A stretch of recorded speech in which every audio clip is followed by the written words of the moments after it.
Hey, Rayna. Hey, how are you? I'm good. How are you? I'm good, thanks. Good, good, good. Thank you for participating. Of course, of course. I can't believe how long it's been It's since good to see we you. you I haven't seen you too. since high school. Yes, yeah. It's been we won't say how long that is, but it's been a long time. It's been a long Been a time. long time. Wow. But first and foremost, introduce yourself. Okay. So hi everybody. My All right. name is Rayna Brown. I am from New York. Did go to school with Sean. I'm not sure if that's still what you call, if you have a specific name you call yourself. But, everybody got a new name now. But I went to school in Brentwood, New York with Sean. I am currently a worship leader, worship director.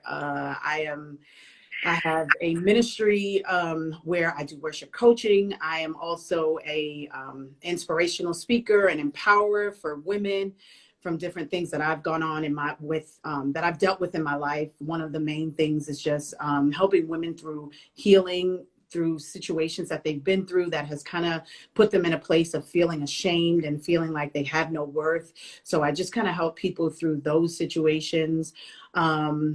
Worship is people say, they love music. I can't say that I have a love for music. I have a love for worship, and music is just the vehicle that I use for that because God gave me a voice to sing a little bit.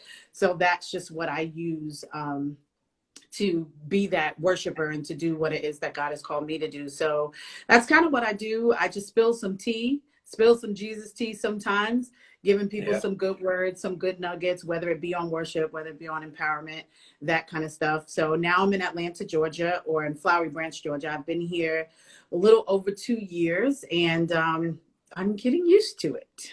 Nice. How long you been in Georgia? A little over 2 years. We moved in 2018, July Oh, 2018. okay. So we've been here about 2 years and 3 months or so. What do you prefer, New York or Georgia? Well, so it is okay. I'll go different ways for real estate and being able to get yourself in a better financial situation, etc. I would stick with Georgia.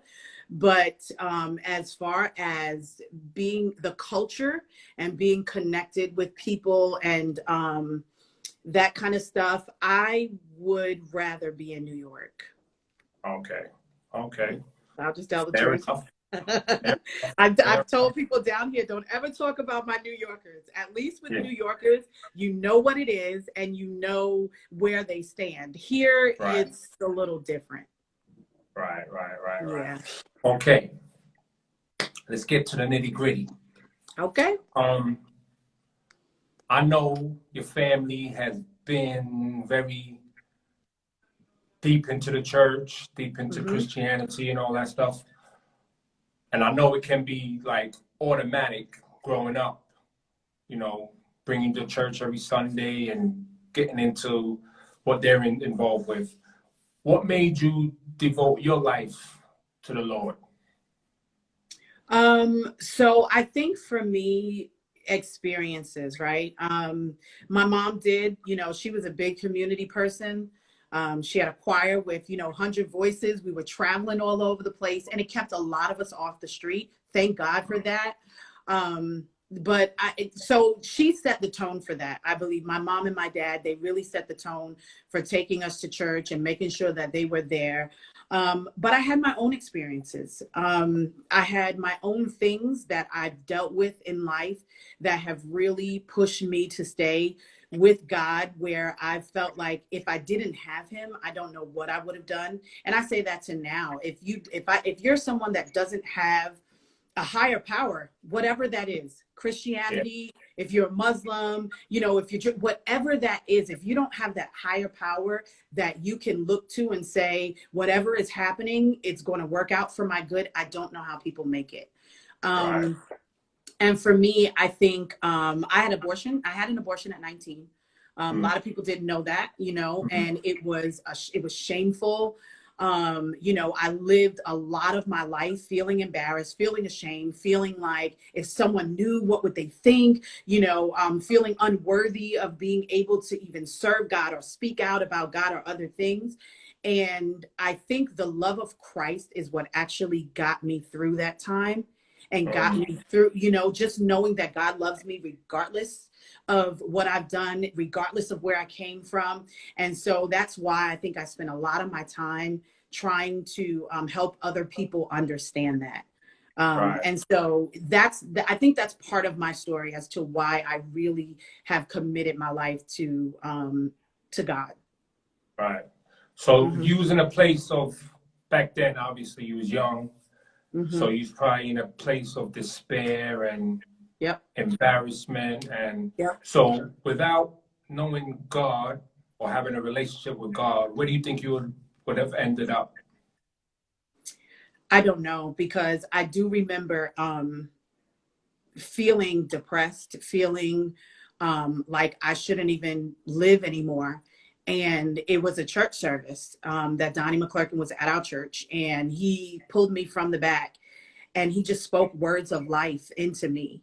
And I know, had I not been in that place, I don't know where I would be right now. I don't, you know, I don't know. I don't know where I would be. And even after having that, even after having people talk about the love of God and being involved in church, even after that, I struggled for many, many years. I really didn't have a release from this until probably about 4 years ago. You know, and so you're talking about a whole lifetime of every time I get up to worship, every time I get up to speak, every time I get up to do something, it's like they're looking at me and they're looking at my belly, looking for the baby. Like that was the thought process that my mind had, you know. So there was always this thing. So I think if it wasn't for that, I would probably have lived in a really dark space, and I don't know if I would have made it. I really don't. That's deep. That's deep. To carry that weight for so many years. Yeah. And not succumb to your thoughts and your, you know, like, I can't relate because I'm not a woman. I haven't been through that, but just put myself in your shoes. That is like, comes from a lot of strength, and you know where you get that strength from. Yeah, I absolutely know where I get the strength from, because, you know, I could never, you know, and it's not to say that I support abortion, because I don't, you know, I don't support it. But you can't go back and change things that have happened, you know? And I think you just live with that shame. And so if there wasn't for the strength of God that said, I love you even through this. And if it wasn't for, here's the thing, and this is what I tell people, don't even take my word for it. Go back to the Bible. Read the Bible. Read the things that happened in the Bible days. I mean, you had a man go and sleep with a man's wife, have the man killed in war, and he still ended up being the king of a nation. He still ended up being the one who actually wrote most of the worship songs and most of the songs of those days. He still ended up being the one who had a heart for God, who's been named to be the one that had a heart for God. That was David. And they say, you know, he had a heart for God. He was a man after God's own heart. But there were things that he did wrong. There were things that he carried weight for. But, and no, it's not that he doesn't get the consequence, because it's always going to be consequence to sin. But it doesn't mean that life is over. It doesn't mean that you can no longer serve God. It doesn't mean that you can no longer do just things that you want to do in the world. Like, it just no longer means that. It gives you a testimony, and it gives you something to say to someone else. Look, I know you've been through something, but at the end of the day, God can still use you. At the end of the day, you are still valuable. You are enough. You don't need to be ashamed, because you know what? I died on the cross a long time ago in order for you to be able to walk life, you know? Right. Yeah. You see how you just mentioned David, right? Yeah. Look at Timothy. Yes. He blasphemed. Yeah. Jesus. He did everything under the sun. Right. To steer the people away. Yeah. And then he converted. He was, you know, he got the spirit in him, and he converted. Yeah. And then God used them to spread out through all the villages, right? So Right. Right. what you said makes every bit of sense, because he's forgiven Yeah. and he knows your heart. If your heart's in the Right. right place, Right. he'll forgive you and use you, like you just said. So yes, respect to that. Respect to that.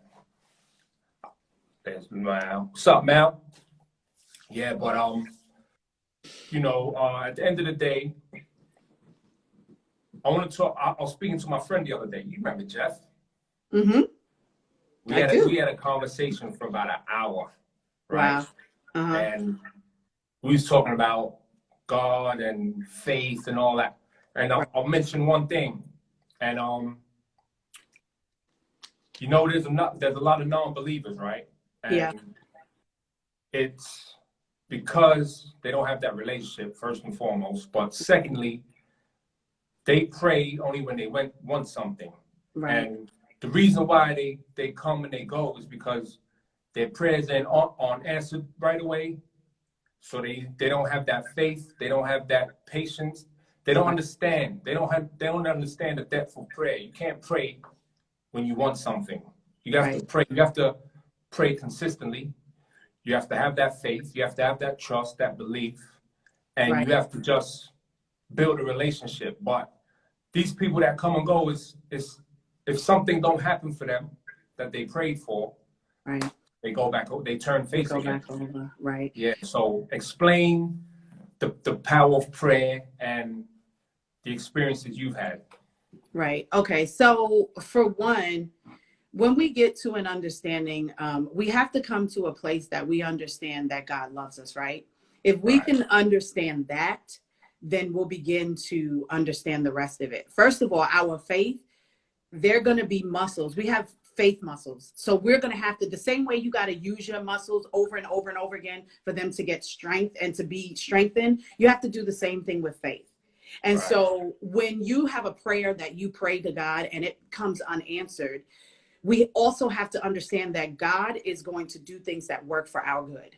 And sometimes that means that what we're praying for, because there's still a will of God, even though he gives us free choice. So there are sometimes we're going to pray for things that are not going to be good for us. And so I tell people often that sometimes his no is sweeter than his yes, because if he releases us into things that we are not ready for and that we can't handle, we can end up being destroyed because we had no idea. We thought this is what we wanted and this thing was going to be good for us, but it turned out actually not to be very good. And so sometimes he always answers our prayer. It just may not be in the way that we wanted to. And so I've experienced that as well, where like maybe I've said, Lord, I want to buy a house. Like, Lord, help me buy a house. And in my mind, I'm thinking, all right, God is going to open up a door where I'm going to be able to just get me a house. I'm going to get my few dollars and I'm going to get me a house. But no, God said, I'm going to get you a house, but it's going to take you 3 years. And it's going to take you 3 years of you not eating out. It's going to take you 3 years of cleaning up your credit. You can't, be going to the store and buying whatever. And so because I'm only in that first year, I'm saying God is not answering my prayer because he's making me do the work to actually get there. And I still don't see that yet. But 3 years down the line, it's like, wow, he answered my prayer. So what I try to do when I feel like a prayer is not being answered, I have what I call my, like a victory jar where things that I've written down as prayers and as goals. I have a prayer journal that I use where every month I write my prayers for the month. I break it down into business requests, personal requests, family requests, friends and family. And I literally write down every prayer that I have for that month that I'm going to pray on every single day. And at the end of the month, I highlight those things that came to fruition, that actually manifested. The stuff that didn't, I move it to the next month if I feel like I still want to pray. And when I feel like God has not answered my prayer, I go back to that book and I'm like, oh, okay, he's answered some prayers. He may not have answered these yet, but he's answered prayers. And so we have to have faith when we cannot see the end of the staircase. We got to have faith to just push forward and know that he's not going to let us fall. It may not feel good. None of it, it doesn't always, it really doesn't. It does not always feel good. And it doesn't always feel like this is going to work for my good. But we have to know that he is never going to let us fail. It might feel like it, But I promise you, when you get to the end, there is nothing better than he's working for our good. And there are times where I've just been like, why didn't God do that for me? And then something happens that I'm like, whew, thank you, Lord, that you did not do that for me. Because if he would have, you know, again, he sees the big picture. We don't have the knowledge of God. We don't have the knowledge of what's getting ready to happen. And like, we just don't have that knowledge. So we want things because we're only seeing things in the natural. We're only seeing things for what our eyes can see. But he is all knowing. He's all powerful. So he knows exactly what's happening. You ever get up late and you're like, oh my gosh, I was trying to get here and I was trying to do this and trying to do that. And then you get stuck. Somebody stops you. Somebody's talking to you. You never make it out the door. You never get there. And then you hear on the news that, you know, there was an accident or there was a car, like something happened because God held you up. And that's the kind of faith that we have to have when there's a prayer that's not answered. That's the kind of faith that we got to push through and be like, okay, Lord, I trust you. And that's the hardest thing to do. Waiting is hard. It really is. And I think that growing up, we didn't have a lot of transparency with our leaders and pastors. And so when we looked at them, we thought that they just lived a life of answered prayers. And we didn't know that they go through the same things. They dealt with the same things. Every prayer is not going to be answered in that sense, but he's always going to answer it. It's just maybe in his time. God's timing all day. That's it. All his day. Time. Another thing is the flesh and the spirit. Ooh. Right? Ooh. So right. That's another thing a lot of people don't understand. Right. Like, if you're praying for something in the flesh, it could be bad for you. 90% of the time is bad for you. A lot. Right? Yes. Or 99.9%. Okay. Yes. So yes. Break that down. The flesh and the spirit. So, you know, the flesh is all, listen. And here's the thing, if you are someone who is not consistent in your relationship with God, the flesh is always going to win. Yeah. Right? Because that's going to be the dominant thing that's speaking in you and speaking to you. So if you don't have the spirit that's moving in you and that's like, okay, because literally, listen, we laugh about it. That little joke where you got the voice over here and the voice over there, we get that. You know, there's something that's like, girl, if you do that, that's going to feel real good.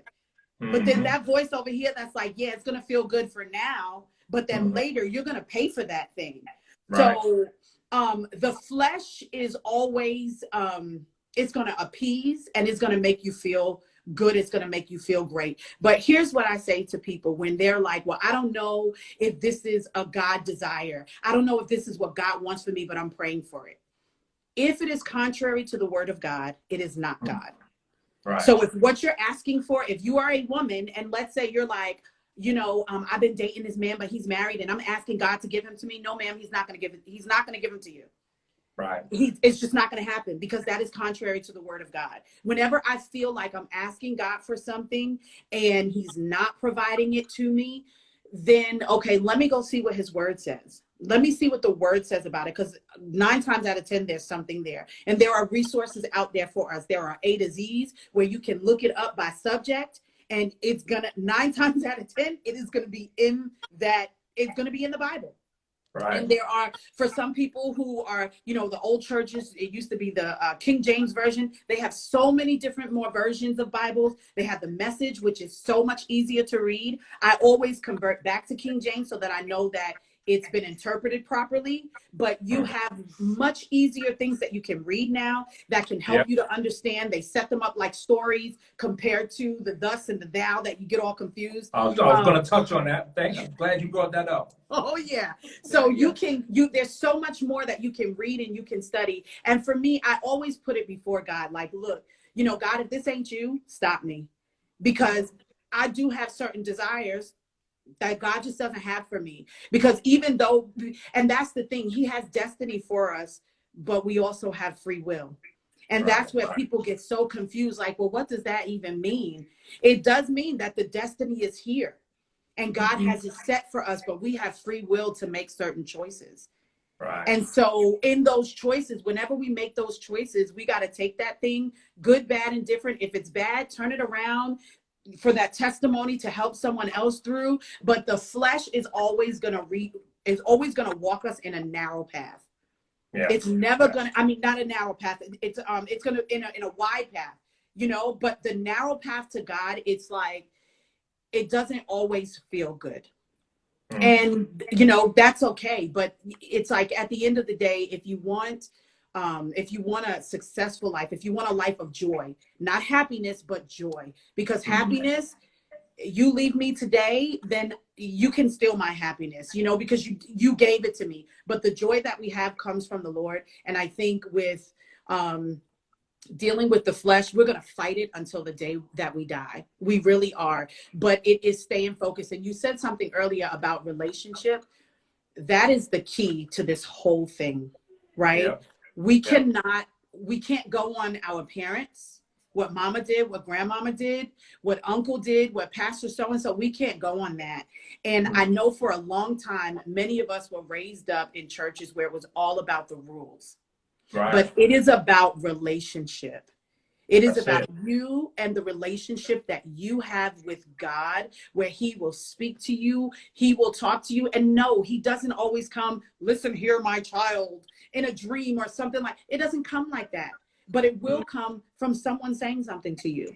It will come from something you've seen in a movie, something you've seen on TV, something that someone just said, you read, you heard. He will speak to you in so many different ways. But we have to take the time to sit with him, whether it's just taking get up in the morning. I've gotten to the point where I don't use my cell phone anymore for my alarm clock, because it becomes the alarm clock. And then the first thing I do before I even know if my feet work or my legs work, I'm scrolling Facebook.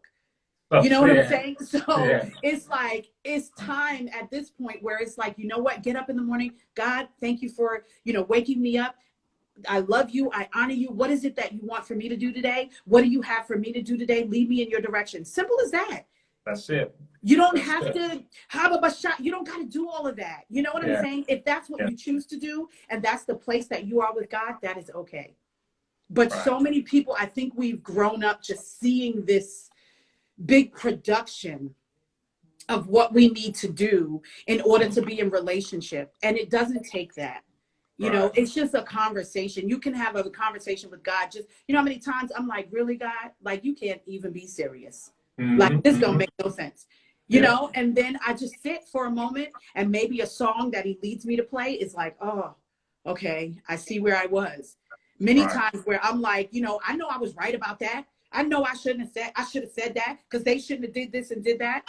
And then I'm listening to a song and he speaks like, nope, you were dead wrong. And I'm like, whatever, turning that off, but then he's going to keep on. I'm going to see something on TV. Somebody going to say something to me until it touches my heart to the point of me now having to say what I need to say or go back and fix or do.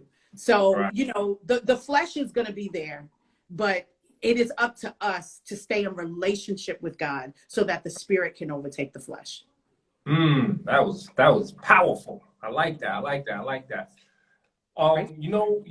You're just talking about, you got the King James version, and then you have different versions that can help you understand easier. That's another thing people get steered away from, because the King James versions, the cometh, the outs, and it's hard. If they don't know about these other translations, right? Because they're not understanding it or grasping it, they're not gonna bother reading it. Right. So they have to be aware of these other versions that they have, where you can read it like a book. Right. And it tells you stories. I'm gonna be honest with you. I read the New Living Translation. Yes. Yeah. It helps a good one. Yeah. It helps me understand, and I grasp it. I have the more of an understanding. Because there's a thing called misunderstood words, right? So if you come across, it goes way back to ancient days in English. If you come across a word that you don't understand and you keep reading, your mind's going to start going to the left. Wandering, yes. Start wondering. That's why every word I come across, if I don't understand it, I look it up. Yeah. make sure I understand it, then I continue reading. Because if I keep going, that word's gonna be in my head. Yeah. Like, what did that mean? Like, Yep. 10 sentences ago. You Yep. understand what I'm saying? So Yep. I didn't. My mind was blank for the next 10 sentences. So people need to realize, like, there's other versions of the Bible that they can get into and understand it and really grasp it how they should. Yeah. So, yeah. There are lots of resources, and I think so. Here's where I think a lot of the problem comes in for some of us is that God has gifted many people to be able to break down the word so that people can understand. And then what happens is the enemy comes in with those people and tells them, well, this is ministry, so you can't sell it. You're supposed to take your whole life, break this stuff down for people, make books out of it, and give it away for free. And that's just not the truth. And so people feel like there are no resources and stuff. There are resources out there. And I'll drop a few that can help you. But for one, like you said, there are many different versions of the Bible that you can read. You got New Living Translation. You got the English translation. You have a Message Bible. The Message is really good. Like, it's hilarious. It like literally reads as a story. You have the NIV. I don't often go to the NIV too much because I know that they have omitted some scriptures. So it's not often that I use that, but it's another easy one that you can read. And so there are all these different kinds, and you can go online, you can find these things. There are companies that actually sell summaries to books of the Bible that can help you understand this is the theme. These are the important scriptures in this book. These are the things that you should come away with when you read this book. So there are so many resources. The Daily Grace Co. is an excellent resource for that. They sell lots of things for books of the Bible. They sell lots of devotions that can help you understand things. And that's why I say A to Z's. Those are something, they're very good, where they have A to Z's where you can open it, look for an issue, and it's going to tell you where in the Bible you can find this issue. So for people that feel like, I just need help. I'm trying to get into it, but I can't. And I'm trying to get into it because I need to understand. Those are the things. That King James Version is a little difficult, and it's not, like I said, I'll go back to it if I'm going to be preaching and I want to make sure that I've got the proper understanding of what was being said, then, I'll do that. But for the most part, if I'm reading to like, let me just see what's happening, let me see what this is talking about, then I'm going to start with either the Message or the New King James. It's very close to King James, but there's no thus and thou and hither than thithers and all that. Right. Yeah. Okay, so you said at 19 you had that issue. Yeah. When did you actually start a relationship with God? Was it 19 or was it before that or after that? So I don't know if okay. Because there's a difference between being in church and being in relationship with God. Thank you. Okay, there's a very big difference. And that's why it's so unfortunate that people see big people out there in ministry, and when they make mistakes, they say the whole church or everybody in Christianity or it believes in God are frauds, Right. The church is a building, Right. that God abides. He abides in our homes. He abides in our cars. He abides in us. Like, the church is a place where we come together as a group, right? And so I think for a lot of my young years, I've always loved God and had a relationship with God, even when I was young. I don't even know, so many people have stories and ages. And, when I was 13, I don't have that. Yeah. I just know that I have always grown up in the church. And there was just a time that things just changed for me, where there was relationship, and it was like, oh, wow, like God is really real, right. And so I think it was through my worship, really, singing with my mom through that. It was that. And I guess I could say I became more committed in my mid-20s. That's the word I wanted to use. Committed. Yeah. That's it. Yes. Okay. I became more committed to God and building my relationship with him, like in my mid-20s, in my college years. And I started to understand that there were many different denominations with different traditions that we had learned as Bible that are not Bible. They're just the traditions of that denomination. And when I started to go to seminary, you know, that was one of the first things that my teachers told us. If you are not sound in the doctrine of your church, you might as well leave, because every doctrine has traditions that are not biblical. And when you hear us, we only teach Bible here. And so when we teach Bible and it's not consistent with what you've been taught, it's really going to challenge you. And so it was through that I learned that a lot of what we hold people accountable to ain't even Bible, unfortunately. And that's why I encourage people to get a relationship, read the word for yourself, because, you know, there are lots of beliefs and things that we have that are not biblical. Right. So, yeah. It's like, you know, when the Jews wanted to persecute because they wasn't, you know, the Gentiles wasn't circumcised, and they were going by law instead of, you know, what's real to God, right? So it's a prime example of what you just said. It's like you're following the law, but you're not really following the beliefs. Right. You're not following what God says. And what God said, yeah. You know, and so that's why things are so muddy right now, you know. The word is the word, and it's not going to change. Right. And our commitment needs to be to God, right? Because that's the end all be all. That's where that's who we're going to have to answer to. That's who is going to love us, cover us, protect us. It's going to be God, you know. And like you said, you know, and that's another thing about the word too, is so important that we understand that even the word was written for the time that it was in. So things are different, you know. There's a cultural time there, you know, there's so many different things that you have to look at. And it's like, you know, you just have to, you got to focus, and you really have to, and that's why you have to study for yourself, and you have to be informed for yourself. Right. You see today's world, the state of it now as we speak.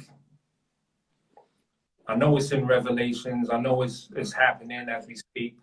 What's your take on all of what's happening right now? Because I never thought I would live through what's happening. I never thought I would see this. Oh my gosh. And this is so personal for me, you know, because like I'm going through something right now that's like, oh my God, because of this, you know, the climate. So, I guess there are points where I could be a little biased, because you know, when I know you asked me something a little earlier that was like, you know, New York or Atlanta, right? Yeah. There were things that I've never dealt with in New York that are normal to people here in Atlanta, where I'm like, yeah, I'm gonna have to pack my bags and go home, because they're gonna put me away, okay, under the jail, because there's things that I'm just not gonna tolerate, you know. Right. In this atmosphere and in this setting. I am from New York, and don't please listen. I got God, okay? Yes. I do. Right. But I also got a little hood in me, okay? And so, like, don't come for me in that way, because I know who I am. Right. You know, and what I do know is that his word says that we are all equal people. And I do know that he loves us all, doesn't matter who we are. And so in this climate, what I say to people is, you got to stick to the word of God, and not your word, not what you see Christianity to be, what you see God to be, what you see. You need to stick to whatever word it is, because I'm sure there's no Bible that says that another person is less than another person. Right. You understand what I'm saying? Yeah. So if you're going to claim any of those things, find that in the Bible and show it to me. Mm. And then I'm gonna burn you and the Bible. But I'm kidding. But at the end of the day, in this climate, we have to stand on God. And that is not to say that I will not defend myself. Mm-hmm. That is not to say that if you try me, Mm-hmm. I'm gonna let you know. Like, it's not to say that you can walk on me. Because Right. God did not say that I had to be a fool or that I had to be a doormat or that I had to be treated negatively. But what I do know is that we are all created equal. We are all an equal people, period. Right. Right. Okay, do what you want, vote for who you want. You know what I'm saying? Stand up for whatever rights that you believe in. Mm-hmm. But what you don't have a right to do is to degrade anyone else because they don't believe what you believe. Right. Or feel what you feel. It's as simple as that. Because at the end of the day, if you claim that you are of God and you claim that you believe God, then the only response you should have is love, because God is a God of love. That's who he is. You can't say that you love God and you can't love people.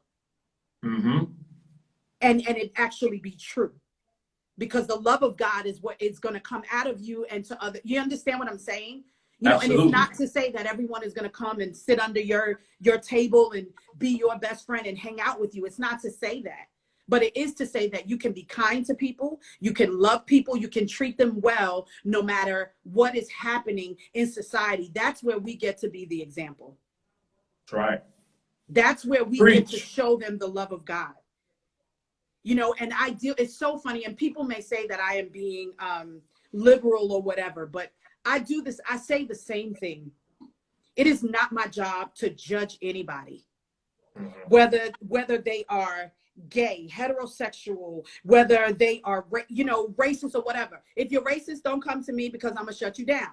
But I'm still going to be kind and loving to those around me. If you spit in my face, don't think that you're going to get, oh, I love you, because that's not going to happen. Right. You understand? I am going to defend myself. But when it comes to people and their decisions and what they do and whether it goes with what the Bible says or whatever, I'm not their judge and jury. We're not their judge and jury. We are here to love people. And how can I expect you to give your life to God while saying that God said it's okay for me to bash you for the choices that you're making? Right. Like, you know what I'm like? It's an oxymoron. It makes no sense. We are here to love, and that's what we're supposed to do. I've made choices. Look at my choice. So now I can stand here and say, oh, you're a horrible person because of the choice that you're making now? No. Right. I gotta love you regardless of that. That's between you and your God. Period. And I'm here to love you and let you know that God loves you regardless of where you are, regardless of what you did, what you're doing. He loves you. Period. That's it. That's it. That's what I'm talking about. That's what I'm talking about. Now, on that note, hypocrites. Hypocrites in the church. Yeah. Okay. Right? And reason why I want your take on this one too. You got people that go to church every Sunday, praising the Lord. The other 6 days, they're living a whole nother life against what they were doing on Sunday. Right. And that's another thing that gives us a bad name, though. True. You know what I mean? So, like, that's why I don't get involved in hypocrisy, because I'm not perfect. I'm not flawless. Right. But I do have a relationship with God. Right. I do pray consistently. I have a strong relationship with God. But like I said, I'm not perfect. You know what I mean? I'm righting my wrongs. I'm just moving forward, trying to do the best I can. Right. But you got hypocrites that feel they're superior. Yep. Because they're putting on this image, but meanwhile, they're a whole nother person behind closed doors. So unfortunately, people only pay attention to it in the church, you know, because of what we claim, right? As Christians. And so there are going to be hypocrites everywhere. Yeah. Which is another reason why it all goes right back to what I've been saying to you about the fact that we have to be focused on God, Yeah, and his word, because there are going to be, sorry about that, all right. there are going to be people who are going to fall short. Right? Because and I, you know, there are some people who are intentionally just hypocrites. Like, they're going to live a certain life because they don't think anybody sees it, right? And then they're going to come to church on Sunday and be a completely different person. And so for that person, that person needs to strengthen their relationship with God, who's going to hold them accountable and help them to grow. Because we all need to grow. We are all in a position where we need to grow and we need to do better. The problem with that is, for a lot of us who are leaders and pastors and preachers, because we are in the spotlight, we got to move a lot more careful. Right. And we have to be a lot more careful, because here, let me say this. I'm a worship leader. I will sing, I will go in, I will worship. But the spirit of cussing sometimes takes over my life, okay? I struggle with, that's my struggle. Right. I ain't gonna be looking at nobody else like they ain't saved, they ain't Christian because they cuss. We all have a struggle. We all have a thorn, right? Which is why we can't stand in judgment of other people.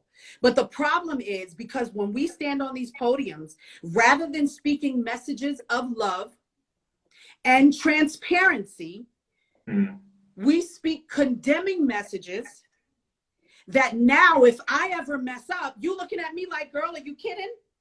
Yeah. Like, didn't you just say ABCD last week?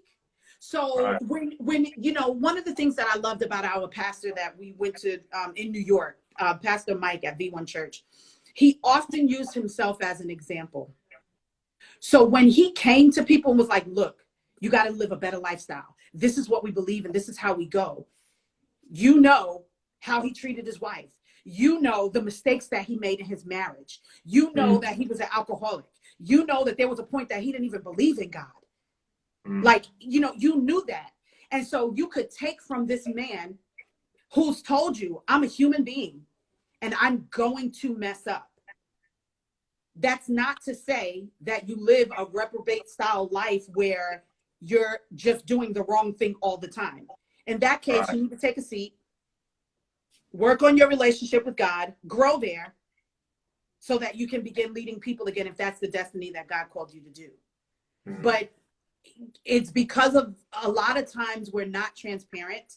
And even with my situation back when I was 19, a lot of that came from, they can't find out that my daughter messed up. Because I'm a big person in the church. I'm a big person in the community. Appearances. And that is a lot of what the church was moving on back in the day. And even now, it's all about appearances. And for those people, get back to the foundation. Get back to the drawing board. Because none of, you know what I'm saying? None of us are perfect. We're all going to mess up. And because we give that facade, you know what I'm saying? And because that's how we carry ourselves in front of the world, then it makes it seem as though we are perfect people. There is going to be no perfect church. There is going to be no perfect pastor. And there are not going to be perfect people. The church is going to be made up of broken people that are looking for somewhere to heal. So things are going to happen. Stuff is going to happen. Trouble's going to happen. People are going to lie just like they do at work. They're going to steal just like they do at work. I've been to churches where they be like, don't even put your pocketbook down, girl, because you might have a problem. You know, the things that happen everywhere else is they're going to happen in the church. Yeah. You know what I'm saying? And so what you have to do as an individual is decide, am I going, you know, is this where I want to be? And is this where I want to commit so that I can grow? Doesn't mean that you're going to stay there if certain things don't work for you. That's okay. Because if you're an alcoholic trying to recover from alcohol and then you find out your pastor's an alcoholic and he ain't trying to recover, probably not a good place for you to be. You know what I'm saying? So you got to go until you find what's going to work for you, and know that, yes, your pastor's going to make a mistake. They are. But how do they deal with it? How do they get up from it? How do they turn around from it? How do they deal with others who make mistakes? And I think those are the important things. You know, don't hide your mistake and then point at me when I make a mistake. Yeah. And that's, I think, where that hypocrisy comes in, you know, and now you find out, like, bro, you've been sleeping with your wife's, you know, best friend for 20 years and you in the pulpit talking about adultery every Sunday. You know, it's hard. Very. So. Very. And so that's why you got to have that commitment that is to God, you know, because people are going to make mistakes. And it's not to say that because they do that, they will not be anointed and they will never be able to preach, because the Bible even tells us then that, you know, our gifts come without repentance. So it doesn't mean that we're not going to be gifted and we're not going to be able to keep it. Just means, you know what, I messed up. Because at the end of the day, if you could be transparent and real about it, you know how many lives you could probably save? That's true. How many marriages you might save? Where now you're really actually doing the work that God called you to do through the mistake that you made. That's deep. That's deep. That's deep. What's your website? So my website is raynabrown.com. I'm actually in transition, trying to encompass all of the things that I do, because we had been focusing just on music, and now there's just so many things that God is, you know, calling me to do. But everything is Rayna Brown. I am Rayna Brown. Any Facebook, Instagram, all those different things are all I am Rayna Brown. And so that's Rayna Brown. I know some of the Latino community, Spanish community, they're like Reina, and that's Queen, and they spell it differently. So, but yeah, so that's my website, raynabrown.com. You can find me there. And you're still selling merchandise? I am. I have on a shirt right now, Faith. Yes. Okay. Yes. I do. I have Faith. Yes, I have Faith tees.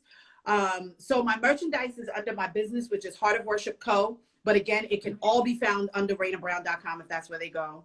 And so, yeah, I have tees, I have worship tees, I have faith tees, and I'm actually about to release some sweatshirts for the fall season.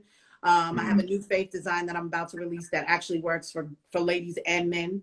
Because, you know, sometimes I'd be a little funny style and doing stuff only for the ladies. So I have some stuff for the guys too that we're getting ready to drop. So yeah. Ooh. I wanna because I ain't seen you so long. I don't even know how long, but it's been so long. Like I said, high school. But I'm gonna share a memory.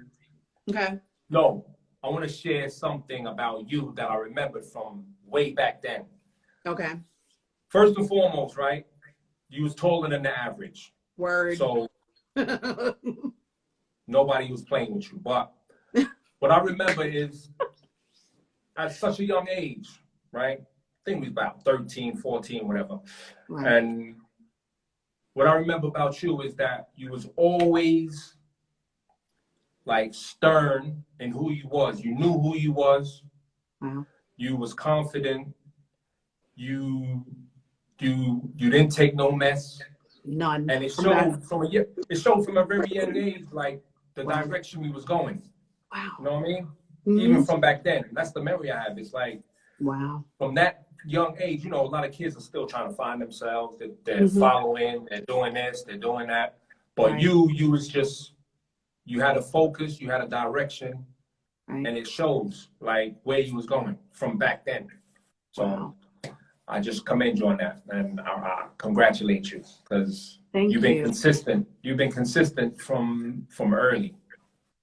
And that's the memory I had of you from way back. Like that, and see, you know what? That has me in amazement, and that also is just a confirmer of who God is and my faith. Like, you about to make me cry, because when the fact that God still let who I was be seen, regardless of what I was feeling like at the time. You know what I'm saying? Yes, yes, yes. Is just amazing to me. And it's only God, because there's no way that I could have dealt with, when I was that young, I always felt like, ugh, nobody pays attention to me. Like, I'm this tall girl with the big old red glasses, you know, and they're going to see me because I'm tall, you know, and always feeling like my pants are too short.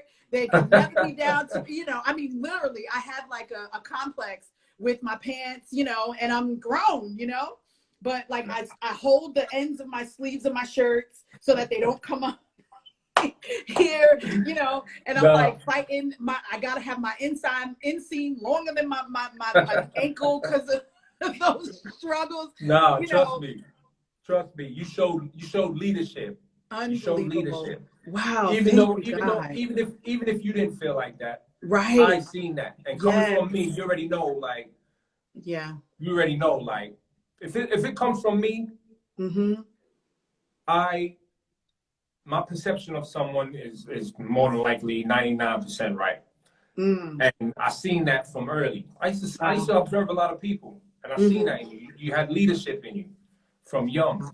Wow. And that's what I wanted you to know. I haven't spoken to you in years or seen you, but wow. Thank you so much. I made it my duty. When you come on here, I'm gonna let you know that.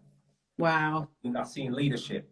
Wow. I really appreciate you communicating that. It's so, because being a leader is hard. Yeah. You know, you take things and you just don't even know that you have the strength to carry it. And you always feel like you're not doing enough.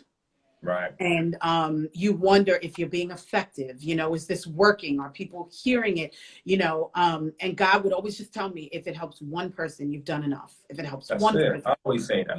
You know, just one person. And a friend, I went to some service, and a lady mentioned something that she does to help herself understand, or to help herself keep going.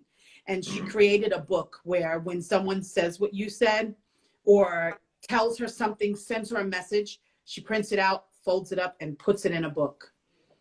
So whenever she feels like, I'm not doing enough, I'm not effective, she can go back and just look, you know. And this is the moment that's going to go in that book that just helps me to keep pushing forward and to keep going forward, because it gets hard. Keep doing what you're doing. Yes. Thank you so much. Wow. Keep doing what you're doing, man. And thank you. Once again, I want to thank you for coming on and participating. I'm going to share this anyway, so hopefully people will come and view it, because this was a powerful, this is the most powerful live chat I've done. Wow. And because obviously because of the topic, it's close to my heart. I know it's close to yours. So hopefully people will see this and really get something from it. Right. So thank you so much. Wow. No, I appreciate you. I appreciate you. Keep doing what you're doing. And it's what? RaynaBrown.com? Yep. Everything is RaynaBrown.com.